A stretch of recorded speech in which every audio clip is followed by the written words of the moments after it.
We have a lobby poll up. What about part 4? Please select one option. I did not attend part 4. I watched the recording of part 4. I attended part 4, or I decided to attend and watch the recording of part 4. And those are our overachievers, right? Did that on your own there. So we also want to draw attention to the chat. So there's a handout there called S5 Ditching the Discomfort, and that's our handout for the case study. You'll have another opportunity to download that, and you may have already downloaded it with your access information email. So just make sure, if you haven't already, go ahead and download that. Thank you, Lori, for putting that in the chat. All right, well, let's go ahead and finalize our poll there. Let's see what we have. Okay, so majority of you did not attend part 4. That's good for Hayden and I to know. What we covered in part 4 was analyzing data, and today we're talking about visualizing data. So if you have a chance after today, just go back and watch the recording. All of them are available on our website, parts 1 through 4, and we'll also have part 5 there in about a week. All right, well, do you all have any questions? I just want to make sure before we get started and officially move forward that y'all are good to go. All right, okay. So acknowledgements. This just means that anything we say today is not necessarily the view of SAMHSA, our funder. I won't read that all to you, but if you need more information, you can always email us at pttc6@ou.edu, and we'd be glad to answer any questions. Our learning objectives for today, we're going to outline the purpose of visualizing data to tell a story. We'll also provide you with 3 ways you can visualize data. And we're going to have a lot of fun with the last one. We're going to apply the 4-question test to creating data visualizations. So we'll cover that here in a little bit, but make sure you are checking that over, because we will go into breakout rooms later and kind of work with that a little bit. So, all right. So our roadmap, we will do some introductions here in a little bit, and thank you all for doing your introductions in the chat. We appreciate that. We'll provide an overview, and then we're going to talk about communicating data and what that means, just in general. We're also going to talk about some keys to success, and these will be your tips for how to visualize and communicate data using best practices and the literature. And there's a lot of science behind what we're talking about today. Often we don't think about that when we see a picture, but there's a lot of science behind that, and we'll talk about that a little bit.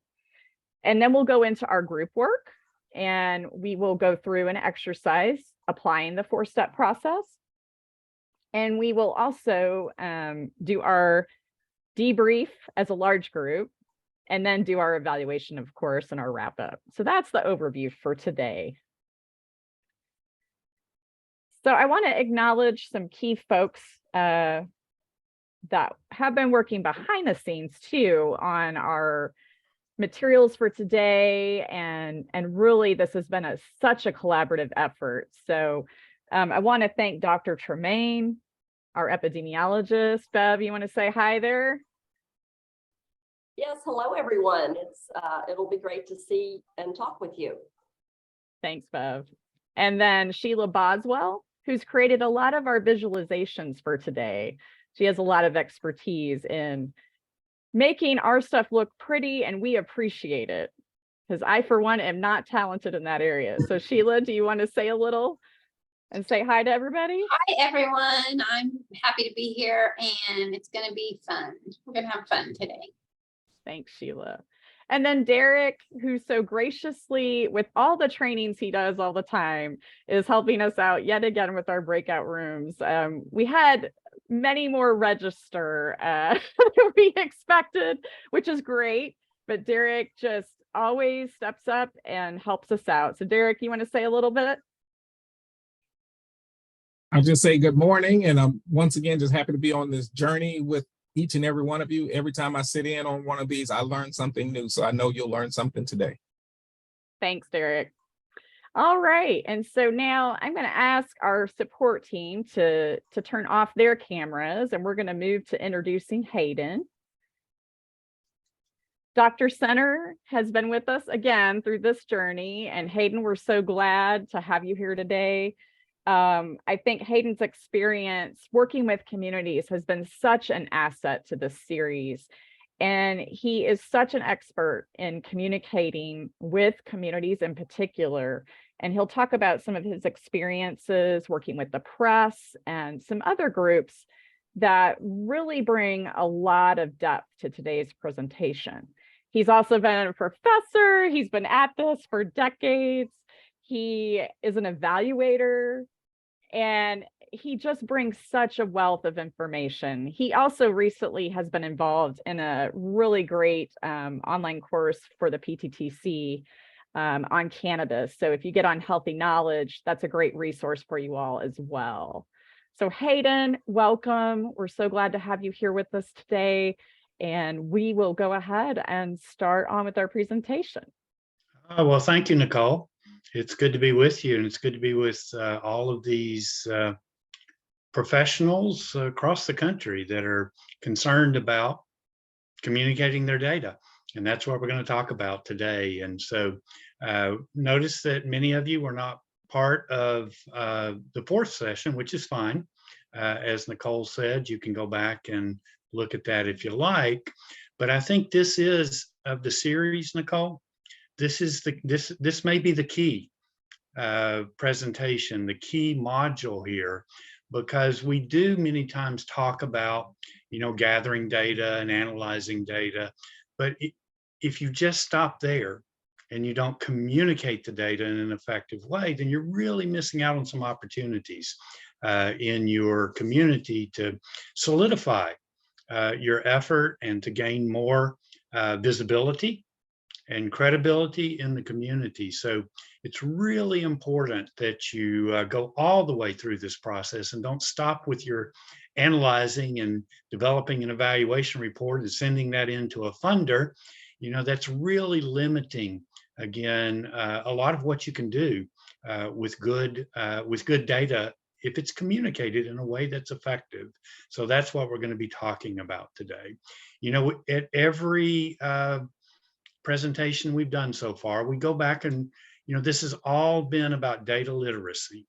And data literacy describes the ability to read, work with, analyze, and argue with data. That was really what the first 4 steps are that we went through in a somewhat painstaking manner, possibly for some of you, because that's all, I love it. I could do it all the time. I could read evaluation reports deep into the night, but I know that's not true for everyone. So a lot of hard work goes into getting to a point where you're ready to communicate your data. So as we go to the next slide, when we started this series, we started with an overview. Then we went through reading data and how to become kind of competent in understanding data. And then you really have to work with the data, and kind of look at it from lots of different angles and try to figure out, what are the best interpretations, make sure the data is clean, has integrity, all of those kinds of things, because then you want to get to analyzing the data. And that's where you start to look at relationships and trends and start to understand, if you're doing, for example, a needs assessment, where some of the greatest needs are. Or if you're at the end of kind of a process, looking to see kind of what did you make progress on and what do you need to continue to work on, and what kind of changes maybe do you need to make in your approach, which leads us to, and something that I think is very, very important. Sometimes community groups are a little hesitant to kind of get their hands dirty with the data, I might say. And so you tempting to get somebody to come in and just take care of all of it for you and then hand it over to you. And, sometimes getting that outside person is real important, but it really strengthens your approach if you have a good understanding of the data. And the more you can kind of get involved with this, the more you will have confidence when you get to this step in communicating the data. Now, what I do when I work with community groups, and when I first start working with them, we set up kind of how we're going to work together. And one of the things that I want to do is to build kind of data experts within the coalition if I'm working with a coalition. And over time, I want to get those people that will be willing and maybe even have some interest, get them more what I might call data literate and data driven, where they're able to eventually kind of do a lot of this on their own. I want to work myself out of a job. And by doing that, then, I have built capacity in the coalition where they can continue on and, really kind of even spread the knowledge among the group. So communicating data is really, really important. And if you stop with the analyzing, then you really, really, really have missed an opportunity. I'm working with a coalition network right now. I have a background in sustainability. And as I've been going through and kind of meeting with these coalitions, I found that many of them are doing a real good job with steps 1, 2, 3, and 4. And when I start talking about, how are you using this data and communicating? Well, we're really using it for internal purposes. So, you're missing an opportunity, a tremendous opportunity to build sustainability for your coalition by communicating data effectively to all the stakeholders in the community. And that's kind of the approach that we're taking today. How can we do this in a way where we're going to kind of keep everybody as informed as possible as to what's going on, what we're doing, what kind of changes we're seeing, what our goals are. All of that is part of communicating your data. So as we go to the next slide, when we started this journey, we spent some time in the overview talking about how did you emotionally feel about data. And I even shared with you a short story about how the evaluation field began, and how sometimes people have some really strong, even negative experiences with data. And so at this point, we'd like for you to do one of those polls that we're so famous for doing. And we would like to find out, how confident are you reading data, working with data, and analyzing data now than before the series. Now, some of you may not have taken part in other parts of the series, and you can either respond as NA, new to data, or if you want to tell us what your comfort level is, I think that would be acceptable also, even if you've not been part of the series. So we'll give you a minute to respond to that poll. And in just a minute, Richard will give us the results. Thanks, Hayden. Yeah. Nicole, how confident do you feel reading data, working with data, analyzing data?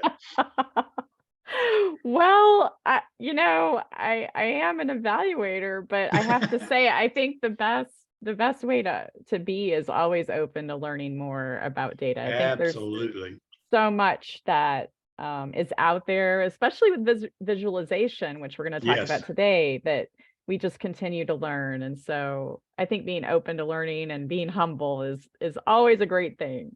Absolutely. So are we at a point where we can share the results? Looks like we're at about 75% of folks responding. So just a few, maybe wait a few minutes more. Okay. And we'll see if folks would like to respond.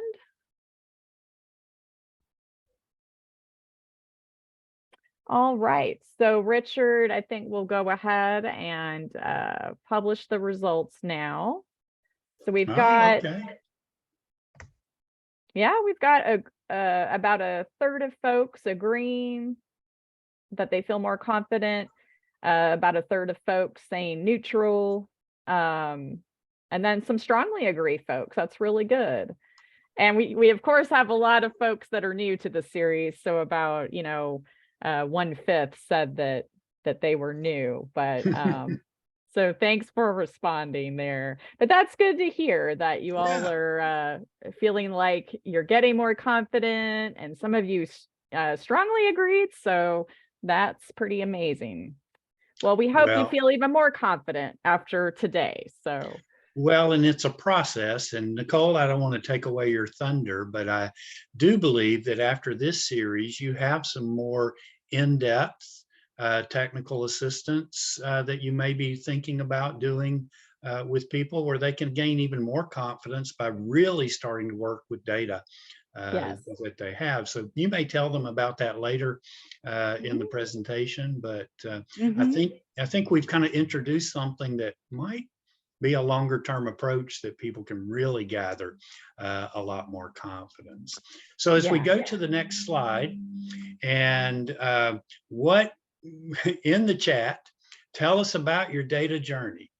And you know, it's become very, very popular to use emojis as you share emotions. So I think we're going to do that at this point in time. And you know, what is data to you now? Tell us about your data journey.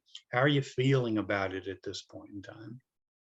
Yeah, and so if you all go up to your Zoom sort of options there, you can select reactions and you can, I'll just show you, I will do this. Like I'm excited about data. So I've included a little celebratory thing here.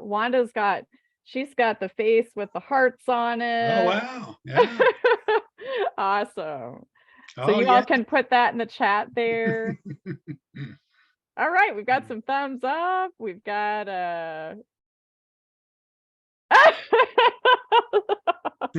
some folks sort of laughing and crying all at the same time. Someone with a little microscope. I like that. Oh, yeah. Lots of different emotions going on. Absolutely. Welcome to 2022, right? Right. Awesome. Oh, Someone cool. put the peace sign. All right. Books. Uh-huh. You guys have come up with some really creative ones that I didn't know Absolutely. about. So again, I'm always learning new things. So I appreciate it. Yeah. All right. Ooh. Well, thank you for participating like that. We have a few more chances for you to participate as we go today, as well as we'll be putting you into breakout rooms to kind of look at some data and decide how you would present it to a particular audience that you choose. And that's really something that's very, very important that we're going to talk about as we go through. So as we go to the next slide, what do you think of when you hear that we're going to communicate the data? Feel free to respond in the chat, but you see that the key word there is communicate the data. Yeah. And that's maybe different in some ways if you think about it. I mean, I do a lot of data presentations. And I like to do data presentations, but that's not the only way to communicate the data. To communicate it, I mean, what does that really mean to you as you start to think, well, we're going to communicate the data? I think it's important to have a really good understanding of your data, especially the key points, where even if you were having, what do they call those things, Nicole, those elevator conversations, you know, where you could pull out 2 or 3 pieces of data to someone who may be a champion or a potential champion for your coalition or your program. Just, hey, you know, we're doing this, this, and this. Mm-hmm. Is that communicating data? It's not a formal presentation. It's not even giving somebody a fact sheet. But I think, again, what I really, really enjoy, and I've worked with some coalitions one of them for about 18 years. And what's really fulfilling now is that a lot of the members of that coalition, if you ask them about some key points to the data right now, they could tell you. And they can tell you why that's important and why that data is meaningful to them. So it's not just numbers, you know, and it's not just graphs and it's not just charts. It's really, this is a representation of what's going on in our community, and finding ways to let people know about that is real important. I see several like tell the story. You know, Yeah. we have talked about qualitative data. Today, we're going to really focus a little bit more on quantitative, but when you can use, as we suggested earlier, a quantitative, qualitative approach, you can tell a deeper story and people Mhm. can start to hear how this program may have been impacting them or how the problem, you know, is really affecting them in their daily lives. It's really hard to get that in a survey, but you can get that in qualitative data. So as we move to the next slide, effective data communication makes complex statistical analysis accessible without, and pay attention to this, excessive mental burden. And we have evaluators that sometimes have a problem with this because we love it. We love the complexity of it, but you have to communicate it in a way that your audience can understand it and can use it, and it can be meaningful for them. And I'm not going to go back and tell you the story that I told you in the first session, but I'll just kind of, for those of you that might have been there, remind you of the first time that I saw a group try to communicate data. And it was at a university that I was working at, and we had responses to 150,000 students. And they ran off this green and white computer paper off a mainframe computer and gave it to each superintendent in the state. And that's how they communicated the data. And I would go visit these superintendents' offices later because I learned how to communicate that data. And that's how I started in my career back in the late 80s, is seeing a need. Hey, somebody needs to put this in a form where it can be used. And I would walk in and say, where is your data from the statewide survey? And they would point to a place on the shelf where it had been since they had gotten back from that meeting. So communicating data is just really important. And that mental burden, make it where people can understand the data quickly and they understand why it's important. And that's so important as we start to think about this. So as we go to the next slide, and this is the strategic prevention framework and data analysis. And we've gone to this slide in every time we've done this presentation because we've made the case that data is important in each of these 5 kind of processes. So we would like for you to get a little bit more active again in the chat and to talk about, you know, how does communicating data fit within the SPIF? And a lot of times, you know, just as you're doing that, kind of get you to think just a little bit, because we many times think about, well, okay, we need to communicate data obviously after the evaluation has been completed. And there are ways that we do that, some more effective than others. But does it fit into other parts of this process? Yes, thank you, Kathleen. It fits everywhere. And I saw a chat response before that, you know, yes, it's a fluid. So you move around, it involves that. Do we need to communicate assessment data? Do we need to talk about capacity, especially after we've done a gaps analysis, you know, and we've looked at what we have as compared to what we think we need based on the problems that came out of the assessment? You know, do we need to be able to communicate that? The planning, the implementation, all of that, you know, needs to happen. Yes, it's a step-by-step process, and each of those steps, now it looks different in how the data you may have and how it needs to be communicated, but it is a part of every step in this process.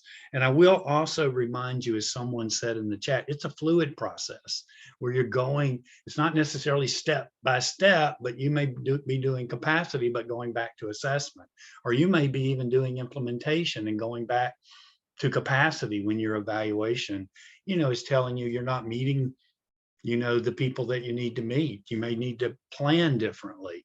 So you kind of do always go back and forth between these steps.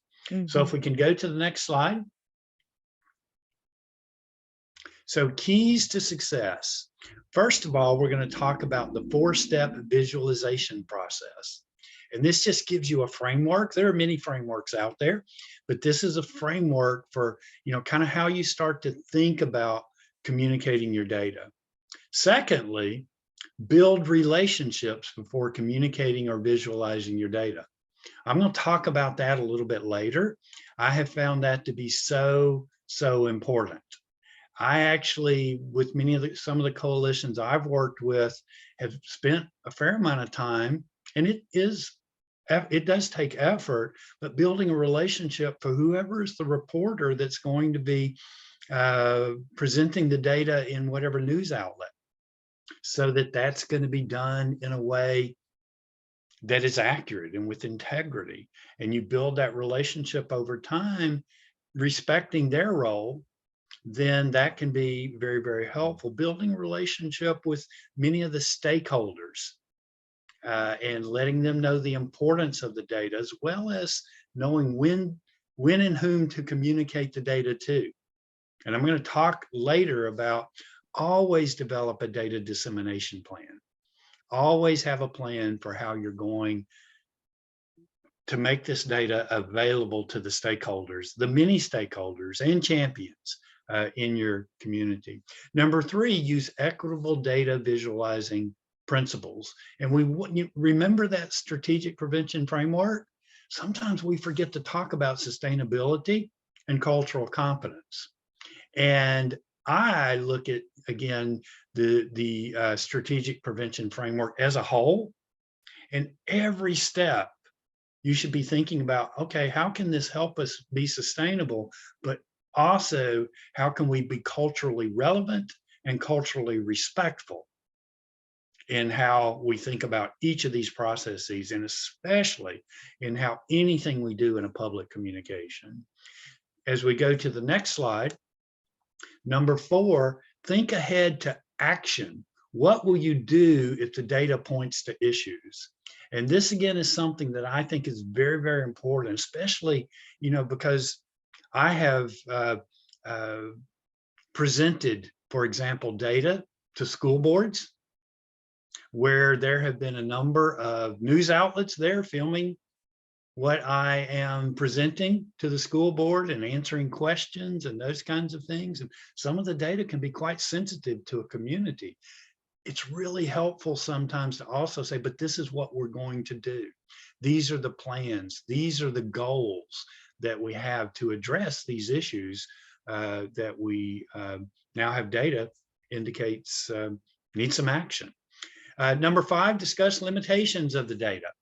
And I think that's important to always acknowledge that data has weaknesses, strengths and weaknesses, but every approach to gathering data is going to have some limitations. So don't gloss over those. Let people know what those are.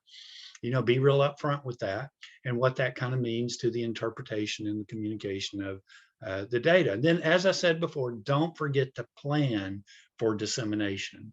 And that's what I'm working with right now on this network of coalitions that I'm working with, because as I, again, have spoken with them, I've realized a great need that they're not utilizing the data. They have really good data. This network has a support system where they have a really good data, but they're not communicating that data. And I think that's the next step for these coalitions, establishing sustainability. So if we can go to the next slide. So use the 4-step visualization process. First of all, what's your point? I'll say that again. What's your point? Okay.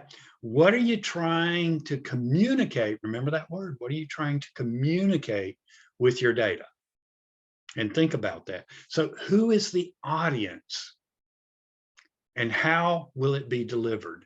And I can tell you that if you use an approach to delivering a message to the audience that is not going to kind of meet their needs, they're not going to pay any attention to it. If you give a full 30-page evaluation report to the school superintendent in the meeting,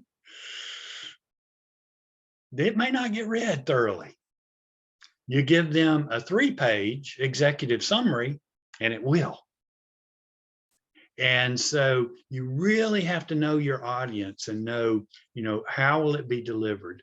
And then we tend to use a lot, and remember visuals, and we have a couple of people, Bev and Sheila, who are going to, have some interactions later, because they're really good at this visualization process. How do we present the data where quickly people can understand it, they can understand the importance of it, and they can see what the data is saying. And so a lot of times we use charts for that. And we're going to talk about, how good charts and bad charts, and give you some examples there. And then how can you sharpen the point? We really need people to get the message in, to get it very, very quickly. So if we can go to the next slide. So determine why you want to share your data. Do you want to raise awareness about the problem? Do you want to inform stakeholders about activities conducted to address the problems? Do you want to talk about changes that have occurred since your program or your coalition has been in place and addressing a particular issue, as well as keep stakeholders informed and engaged in the efforts? And one of the things that I'm finding, and I don't know, Nicole, what you and others are finding in some of your work, but post-pandemic, getting coalition members re-engaged in some ways. Now, I know people were meeting with Zoom and, trying to do the best they could through the pandemic, but that's also another issue that I'm working with coalitions on, is how do you get people re-engaged? So we're looking at some different ways to do that, some different ways to do some of their meetings, for example, where they're going to be sharing data, kind of trying to get people, back on understanding and back kind of emotionally charged about doing something. I don't know, Nicole, have you in the Southwest and others, have you seen this also? Yes, in fact, in our latest needs assessment that was brought out, Hayden, that folks are struggling as to how to re-engage coalitions after the pandemic. Well, we need to keep them informed so they can be engaged in the efforts. And I think that especially with outcome data that shows that you're making a difference, and you can make that connection between everybody in the room in the coalition meeting had a part in that keeps people engaged. And people understand what role they have, but also understand that, okay, some good things are going on here, and we were part of that. People need to feel like they're part of it. It needs to be meaningful, or they tend to kind of over time disengage. And you see that with coalitions, peaks and declines and valleys and peaks. And so it is part of the process to keep people informed. So if we go to the next slide. So several questions to ask. What's the data you're presenting? Why do you want to present the data? And to whom are you going to present the data? And those should be really important questions as you think about what's going to be the best way. And we're going to give you some examples of different ways to share data. And these are the questions you need to think about. Again, if you're sending data into your funder, you're going to need to send an extensive evaluation report. That's what they expect. But if you're presenting data to parents, you're going to need to do it in a very different way, because they want to know a lot of different things and some specific things about what's going on with their children in their community. And so knowing the audience is real important as you determine the most effective way to communicate. As we go to the next slide.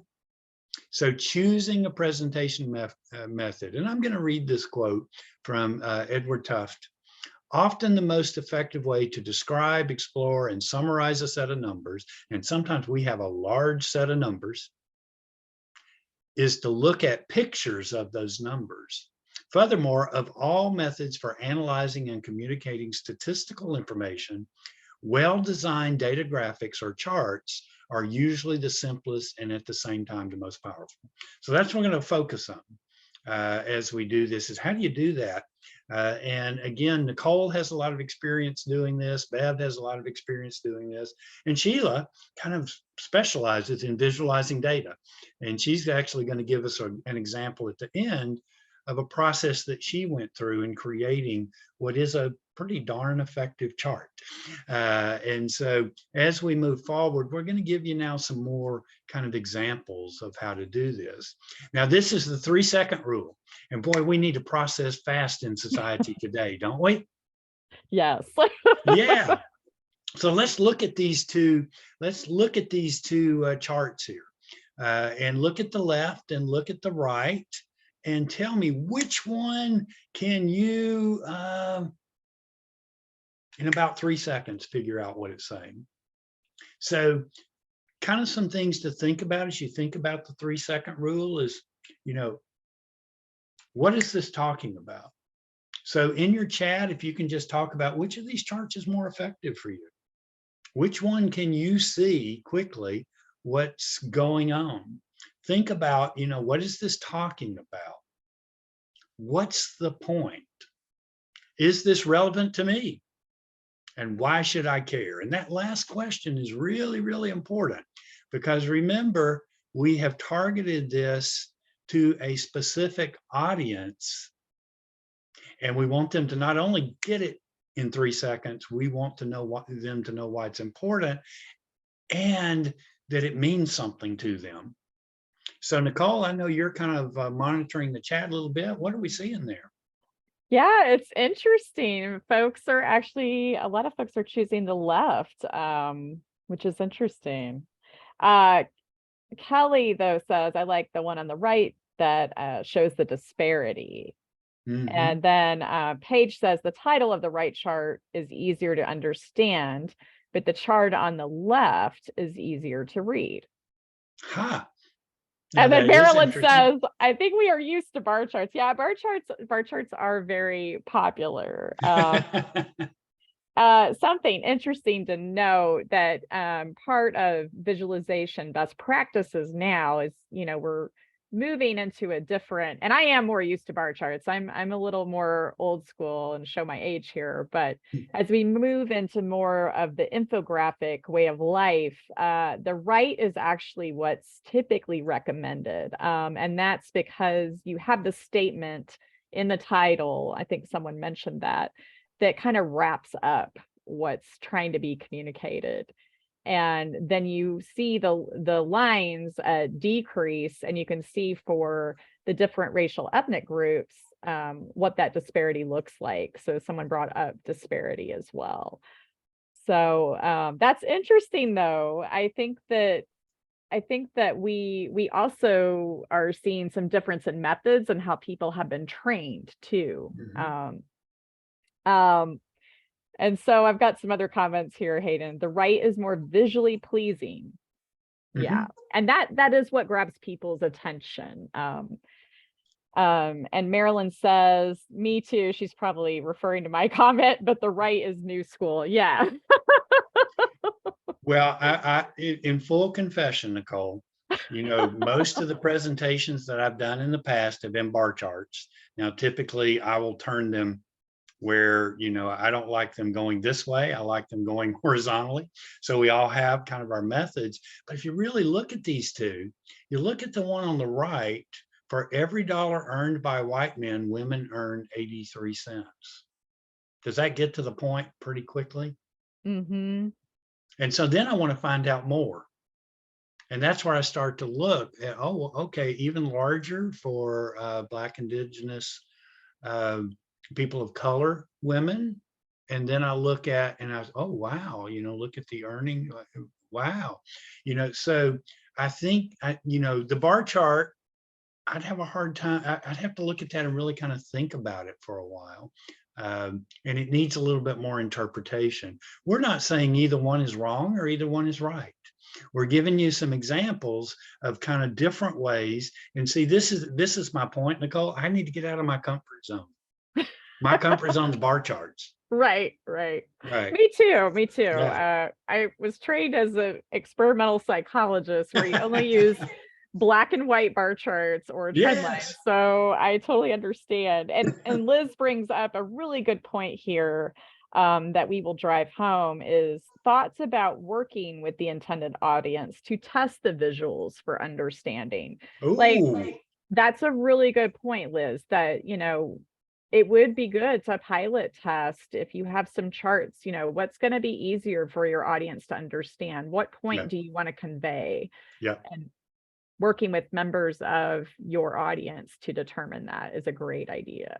Yeah, and you could do that in focus groups or, other kinds of ways, or just running it past your coalition even and giving them some different examples based on kind of, again, though, what we know about, kind of what people, how we communicate more effectively in short periods of time, complex data. And that's kind of the point, I think, again, of taking us all through this process. And I think, again, we may need to kind of expand in even maybe a combination of these two, in even a different graphic might be even better. But we're trying to kind of challenge that thought, that maybe we can improve at times. So we're going to go to the next slide here, which is another example of a chart. Who likes pie, the good and bad? What do you think about this pie chart on the left? Now, I'm going to be quiet for just a moment. I have a fellow evaluator, he's retired now, that if I showed him this particular pie chart, I don't want to impact your impact your chats there, but he would be immediately texting me with some very strong words to get that off of his screen, Right. because he has strong feelings about pie charts. But boy, so maybe we should go ahead and put the next one up. Yeah, I've seen Jules says, wait, let me go get my glasses. So I think that says it all right there. Yeah. Wow. I too cannot even read the legend. And are you going to work that hard to understand it? Or what about this one? What do you think? Yeah, and some of the other stuff we're seeing is, there's so many colors, it's distracting.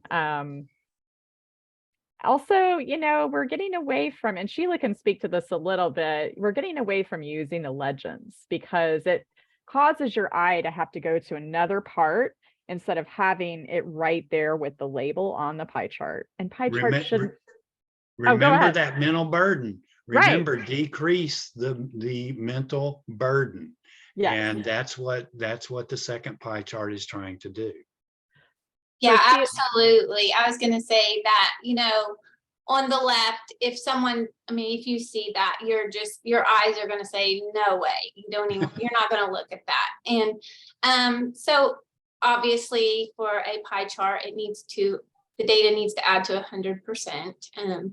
But if you have to use a pie chart, or that's the appropriate, it needs to be 2, 3, 4 max pieces of data that you're going to share, because visually if you're trying to communicate something and get a point across, having 100 different categories is not useful.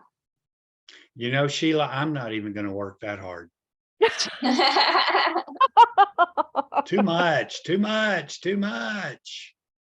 All right, so we're going to move on, but maybe that was I think we got the point across with that one, for sure. And thank you. I don't know whether it was Sheila or Nicole or Bev who provided that one, but quite effective. So as we go to the next slide. So remember, we were talking through this sequence of how to do this. You want to build relationships before communicating data. Who are your stakeholders? And who are your potential audiences? And we continue to talk about the fact that you need to match your method to the audience. So if we can go to the next slide. So examples of potential audiences, and this is not exhaustive.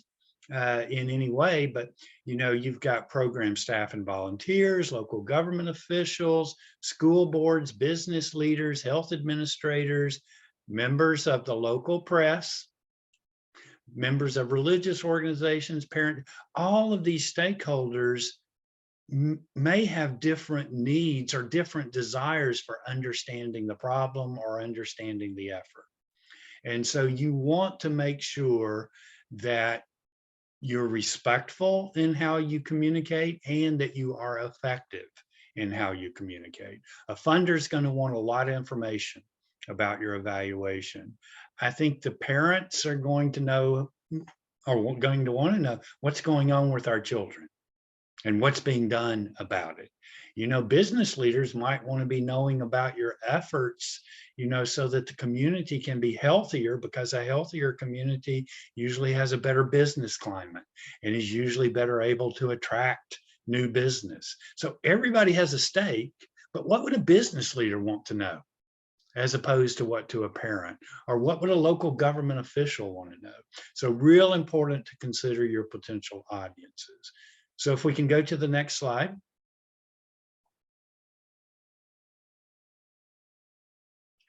So match your message to the audience. And how many times have I said that, Nicole? Probably too many at this point. I tend to be somewhat redundant, but I can't say, if you're going to take one thing away from this, take that away. Match your message to the audience. So if we can go to the next slide. So communicate and visualize with equity. Data represents real people. Be respectful. Be very careful if you're using quotes, for example, to make sure that those quotes do not identify any particular person. Use people first language in visualizations. Use full labels. Use alphabetical order in charts for labels. Use color in charts with awareness and care. Avoid, for example, colors that may have a particular connotation or association with them, and then reach out to stakeholders. Don't wait for them to come to you. Don't just post it on your website and hope that everybody then looks at your website, looks at, and then the data is communicated. If we can go to the next slide. So this is another chat. I'm going to back off here for just a moment and let you just fill up the chat with what you think is wrong with this chart. That's right. What is wrong with that chart there? And we'll take, in the interest of time, we'll just take a few chats here. Yeah. Where to start? Yes. Too crunched. Super hard to read. It's kind of painful. It is. It's very painful. See, the first time I saw it, I don't know who it was that said that. That was kind of my comment. It was almost like it hurt my eyes to look at it. Yeah. Yeah. So, better way to communicate this, Nicole? Do we have one? Yes, we do. We've got a couple here that kind of break it up, and this is a really effective way to break up data. And Sheila, Bev, and I kind of went through working with these to kind of design it so you could see how the difference is. But if you look at it, the first one is females increased, and we have our statement at the top, so we know what the data is telling us. And then we put the increase that was dramatic in a different color on that trend line. So that's a really important way to grab your audience's attention to the main point, is to use a different color where it needs to be stressed. And notice those colors match the part that says increased on the narrative too. So it kind of goes together. So that really helps delineate that. Another thing that you'll notice is the weird axis on the left graph that starts at 2 and goes to 17. Some of you are noticing some of those things, and that can be confusing. Where here we just highlighted the numbers that are really important to show the increase, so it's not so confusing. So anything else you'd like to add, Sheila or Bev, about this? that I missed. I think you Yeah, did it is pretty from well. the same data. It's Yeah. it's a big Mhm. visual difference. And if you're wanting to grab someone's attention, definitely that using the blue and pink, trying to male and female, not an appropriate. thing. Yeah. Right, absolutely. Right. And again, I would just ask which one can you interpret in 3 seconds? Mm-hmm. Mm-hmm. And which one promotes equity principles? So the pink and Oh, the yeah. blue on the Mhm. left doesn't follow our equity principles. Absolutely. So. Fantastic example. One thing I would add is if you're going to test any of these in some audiences, is get an idea. I mean, a lot of this is physiology, psychology, brain science, is where do the eyes go first? And Right. one thing that I try to, when I'm teaching about data, is what are the axes trying to tell you, the X and Y axes. So if you can grasp what those are first, that would be possibly a good entry. You know, you're talking about the entry into the visualization and what that looks like physically, psychologically. You know, so think of it that way. Think of it as a very physical, emotional, psychological event, and what is the gate at which they approach and get into the visualization. And I think the more you learn that, the more, I think the better charts that you can develop. So. Really good point. And the more Mhm. we're learning about neuroscience and how the brain works, I think we'll even have more information that will tell us what are the most effective ways to communicate these. So thanks both Bev and Sheila, and we will move forward because as always, we've probably got a little bit more, but we just felt like this information was so important to you. So outline key action steps for potential issues. As I mentioned before, what are you going to do about the data that's presented? Because the data represents real people and real problems and real issues for sure. So if we can go to the next slide, develop a plan to disseminate. Develop the presentation in collaboration with the community members, present the data to key leaders and other identified audiences, teach and coach other community members to present the data in multiple settings. So if I'm working with a school district, for example, typically the first person that we're going to share the data with is going to be the superintendent, so that they know what's going to be presented. School board may be next, principals may be next, teachers may be next, parents and other community groups next. And the reason we do that, again, is because we want to be respectful in our approach. We want to get these key stakeholders and champions informed, and we want to make sure there's no surprises, because that's part of keeping good relationships in our community, and making sure that the people that need to know are aware of what's. That doesn't mean we change what we present. It means we inform them so they can be prepared for what's going to happen.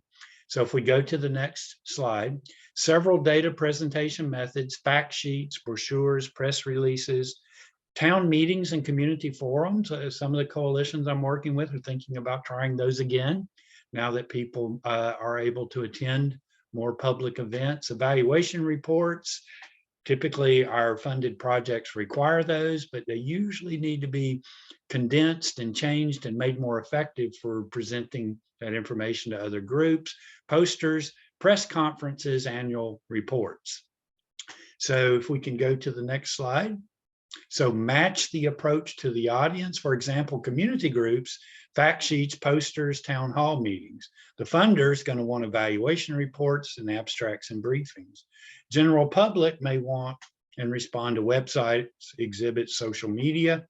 The media, press releases and press conferences. And I could do a whole hour and a half, Nicole, on how do you develop an effective press release? And then how do you conduct an effective press conference? And I would love to do that at some point in time, because I learned the hard way, the painful way, in doing that, but understood early on, that's a key stakeholder And, you know, you want to make sure that that's done in a way that's effective. And there are better ways to do that. So if we can go to the next slide. You want to discuss limitations. A question I always get when I do a presentation on data for a student drug prevalence survey, and I've done many over the years. Well, how do we know these students were being honest? And my response is, well, we do know that some may not pay close attention. We do know that some may over-report. We do know that some may under-report, but there's a number of studies that indicate that we at least get a pretty good estimate with these numbers. And it's kind of a snapshot of what's going on in the community. We also have validity checks where if there are inconsistencies, then we don't consider those particular surveys as part of what we're reporting. So there are ways that we can, you know, but there are limitations. Be honest about them, be upfront with them. If you did a focus group, that's not representative of the community. That's representative of some people that are part of the community that are experiencing the problem that you're talking about, or have some knowledge of what's going on, but it's not representative of the community. And you need to discuss that limitation. But if you have both pieces of data, then one limitation actually is not as limiting because you have the other piece of data, if that makes sense. So again, if we can go to the next slide. Examples from the field and research. And this is an example, you know, that Sheila, actually, this is a real life example, I do believe, that you created working with a group. Yeah, and I'm still currently working on this. And we did this young adult county survey, and going through the data.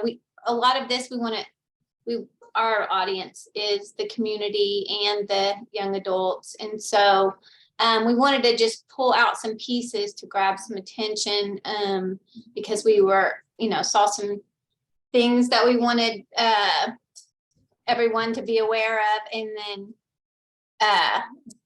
so we showed some of the data that we thought might, you know, people might want to look at real quick, so that hopefully they'll dig in deeper.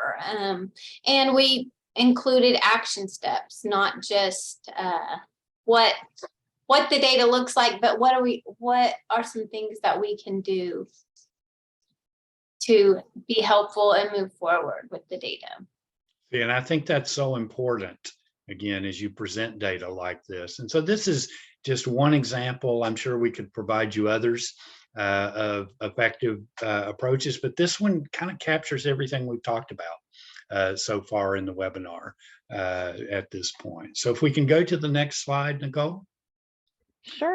This is where you take over a little bit, Nicole, and you tell people what they need to do next. Yeah, so we're getting ready for our breakout rooms. And so I just want to highlight really quickly some things about the case study. So we have a coalition, and this is a continuation of our other webinars, has been meeting for about a year, and they are working on communicating findings on youth alcohol use and looking at female versus male to various audiences. So they decide to communicate the 2019 YRBS findings to different audiences, including parents, school administrators, local press, board members. And their data, now this is pulled directly from YRBS. So this is a real life situation, and this is real data from 2019 for the United States. And so when you do a query on YRBS, this may be what you get. You can choose to look at comparisons. So right here, you'll see the female more likely than male column and the male more likely than female column. And those are designated there on those particular indicators. So that's important for you as we move forward with our breakout room. I also want to draw attention to the chat, and Lori has posted our case study handout in there, which you will need for your breakout rooms. So make sure you've downloaded that. So our tasks in the breakout rooms, and Richard, I'm going to change these to 10 minutes instead of 15, just in the interest of time. Review the findings provided in the handout. And then you're going to apply the 4-step visualization process, which is also lined out in your handout. and choose one audience in the interest of time. If you don't get all the way through it, that's okay. So don't stress. This is just some practice. And then you're going to summarize your 4-step visualization process when we come back. So that's kind of the flow of the breakout room. There's just some additional instructions. We'll have a facilitator and a recorder in each room. There are facilitators ready to go for that if no one wants to volunteer, but I encourage you to do that, and record your recommendations. So at this time, we will go into our breakout rooms. And again, let's do 10 minutes, Richard.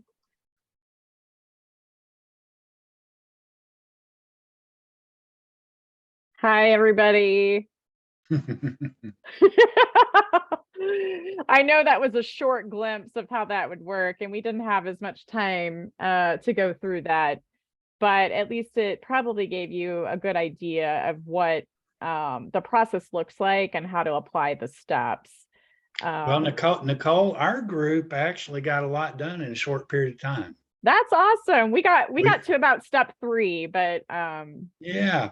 Well, you know, as I many times do, I don't always follow the rules as exactly as I should, but with the truncated time. But it was kind of interesting. Can I report out what our group sure, that would be great. I do that? I mean, I don't want to be dominant since I've been talking all this time, but it was really kind of cool because they decided, you know, what if we use this data to impact social norms? And what if we present it or communicate it in ways to the students to understand that probably their perception of what's going on was quite different than what was actually going on. I call it turning data on its head. When you have 20% that are using cannabis, let's say, you know, within a 30-day period, that means 80% aren't. And that means it's normative not to use. So they came up with 2 effective methods. One that I've never heard of, but I thought was great. First of all, doing some classroom kind of Socratic questioning, you know, what do you think's going on here? And then showing them the data and having discussions about that. Because we know, as Bev said, psychologically, adolescents need to question. Adolescents want to be involved and discuss. But we thought also there would need to be other methods that were used. So posters that also communicated, you know, the same message in those way the graphics did, but had a great approach to put them in the bathroom stalls. Oh, good idea. So that when you close the door, that's all you saw. And that's a way to get a passive, you know, what's typically, you know, mentally passive time actually active. Oh yeah, we talked about this. It's one more way to get that message out and communicate it. So I thought that was that's actually been done by one of the members of our group. And so I had to share that because, you know, that was kind of cool. I thought that was a neat way to do it. Yeah, that's great. That's great. And our group, we focused on looking at the age of first use in terms of alcohol, with males being more likely to use before the age, or start drinking before the age of 13. And our group wanted to talk to the school board. And so we talked about with the school board, it really is about knowing the audience and that they may be more interested in statistics versus necessarily, you know, an infographic, but just looking at the differences there and thinking about what the audience might want. So that's the point that we got to. And we talked about kind of a combination between different approaches where we may have some graphs, but also much like the nice chart that we saw that was the good version, where you make your statement at the top to really drive that point home quickly. So cool. Anyone else? I know also there's the quandary about, you know, saying how many, a large proportion are not doing this, and then the others are. I can see benefit to providing both. You know, we have an asset in our community that 80% are not doing that, but socially, you know, let's look at the ones who are, you know, a very few maybe, but how can we help them as a community? And so, you know, blending that approach. Great. Well, awesome, everyone. And we appreciate you going through that task. And in the interest of time, we'll go ahead and move on. But we really appreciate all your participation and walking through that process. And I hope it was helpful just to see how that might work. All right. Well, let me go ahead and share my screen.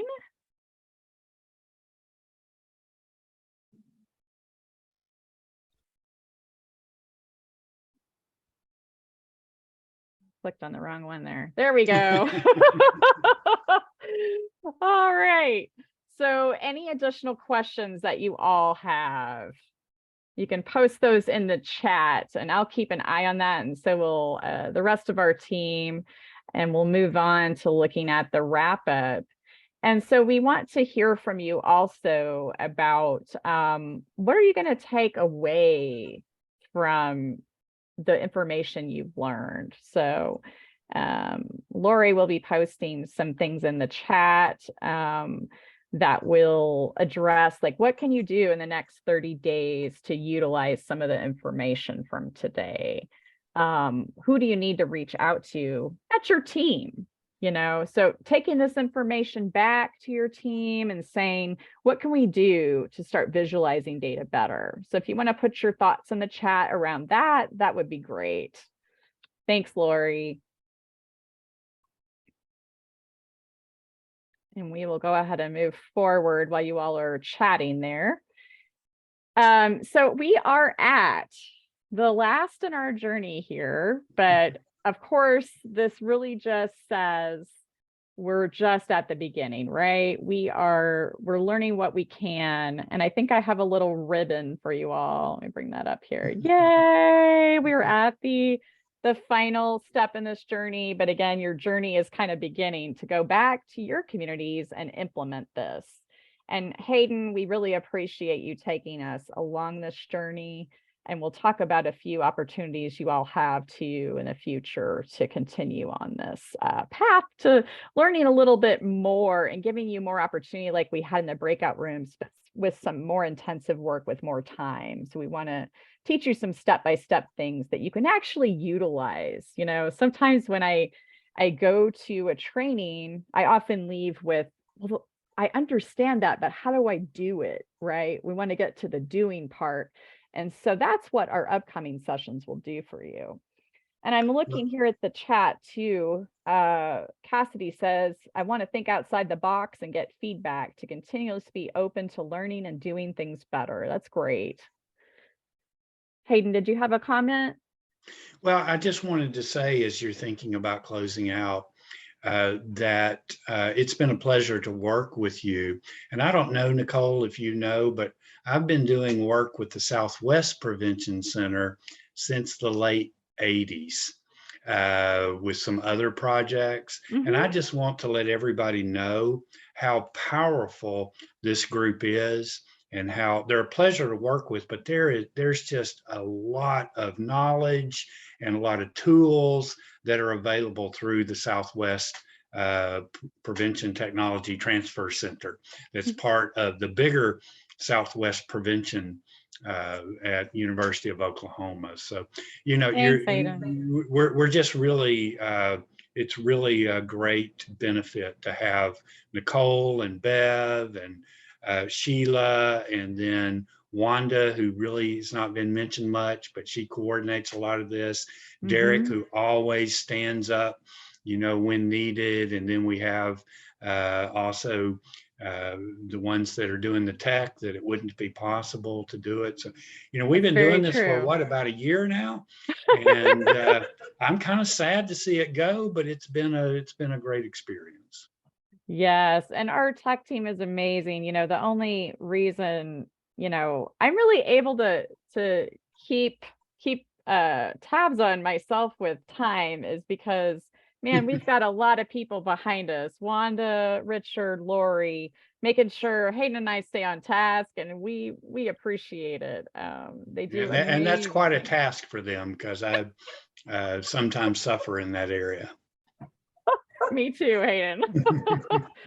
So one last comment I just want to highlight is that Kathleen says she's going to find ways to make sure the data that she shares with her team is much better than a simple email to see if they buy in more. That is great. And then she's going to be interested to hear their feedback. So testing out some new things, even within your own team, about how you communicate data is a really good start. All right. So here are those labs that I know you all are very interested in, and we'll be announcing these through our listserv, which will show you how to join here in a little bit. We'll also be sending out some information about them when we send out the materials from today's webinar in about a week. So our first one is using Excel charts for visualization, and that will be in January. We will be setting a date for that soon, so we will get all that information out to you with a specific date and time and ways to register. But that will be Sheila, and she is going to walk us through a step-by-step process. These will be very informal. So basically, we'll have the software up and we'll walk you through what to do and demonstrate that, and then you will have the opportunity to practice. So very hands-on learning. And then the other one we have scheduled so far is from cleaning to mapping, the Tableau mapping tool. And we haven't gotten into mapping a whole lot in our series. So this is a really important visualization method as well. And Dr. Tremaine will be leading us through that. So look for information on those. I'm really excited about them. We're going to have a few more. We just don't have all the details lined out yet. So information that you can share with us is great to know what you're experiencing in the field and what you need in terms of these intensive sessions. And we also, of course, have our evaluation, which, I mean, you all know how important data is after being through this series. Lori has posted the link there in the chat as well. You can also use your phone to scan that QR code and take a picture of it. It will take you directly to the survey. So we encourage you to fill that out. It helps us design our next events, which will be very crucial too as we move into this intensive TA piece. And there's my contact info if you need to get hold of me or have questions about the materials.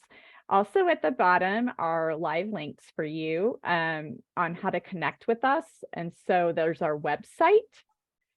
Please join our mailing list, especially we send out information about registration for future events on that mailing list. So that's how you can get your information about the next sessions. And then our products and resources that are already created and on our website. So all of those live links are there for you. And here are our references from today's presentation. I won't go through all of those. Again, those are also live links if you'd like to check those out. And most importantly, our resources.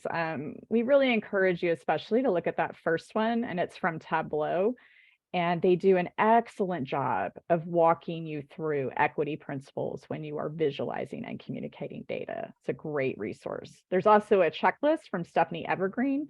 Much of the information today in the presentation around the visualizations was from a lot of her work.